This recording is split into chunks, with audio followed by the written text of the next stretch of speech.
સુરતમાં 3 યુવતીઓએ છેડતી કરી રહેલા રોમિયોની ધુલાઈ કરી તેને પોલીસને હવાલે કરી દીધો।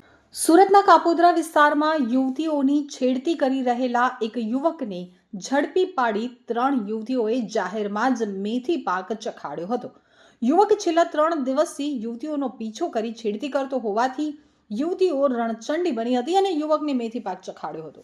યુવતીઓ સાથેની છેડતી કરવાના કેસ સતત વધી રહ્યા છે, ત્યારે સુરતના કાપોદ્રા વિસ્તારમાં છેલ્લા 3 દિવસથી યુવતીઓની છેડતી કરવામાં આવી રહી હતી, જેથી આજે યુવતીઓએ રોમિયોને ઝડપી લીધો હતો અને બાદમાં તેને મારતા રણચંડી બની હોય તેમ યુવતીઓ યુવકને કાપોદ્રા પોલીસ સ્ટેશન સુધી લઈ ગઈ હતી, જ્યાં રોમિયોને પોલીસને હવાલે કર્યો હતો। ઓફિસ જતી યુવતીઓની છેડતી યુવક છેલ્લા 3 દિવસથી કરી રહ્યો હતો, જેથી યુવતીઓએ આજે રેકી કરી અને રોમિયોગીરી કરતા યુવકને ઝડપી લીધો હતો।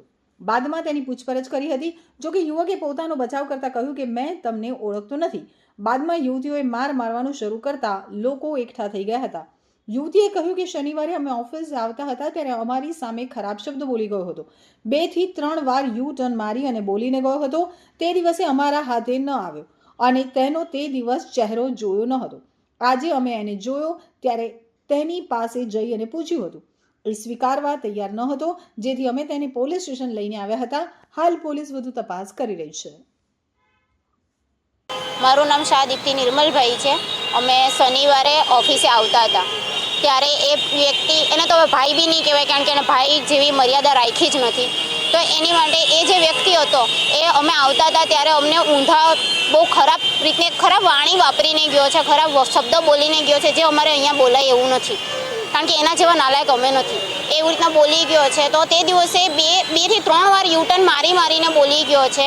છેલ્લે જ્યારે અમને ખબર પડી કે અમને જ બોલે છે અને અમે જ્યારે એને પકડવાની કોશિશ કરી તો એ મેઇન રોડ ઉપર ચડી ગયો। મેઇન રોડ ઉપર ચડીને એ વચ્ચેથી જતો રહ્યો, એટલે અમારા હાથમાં નથી આવ્યો।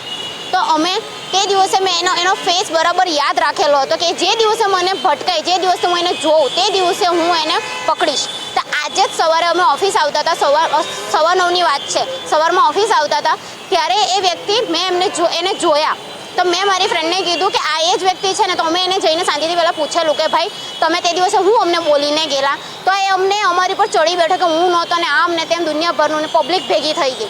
પછી અમારી પાસે કોઈ ઓપ્શન નહીં હતું, અમે અમારા ઘરેથી બધાને બોલાવ્યું, ભાઈઓને બોલાવ્યું, પછી એ લોકોએ બી સમજાવ્યું પણ એ તો બી રાજી નહીં થયું। પછી અમે છેલ્લે અમારી પાસે કોઈ ઓપ્શન નહીં હતું ને અમે એને એટલે મારતા અહીંયા સુધી લઈને આવ્યા ને, તો બી હજી બી અમે એને માર્યું છે ને એ હજી બી સ્વીકારતો નથી।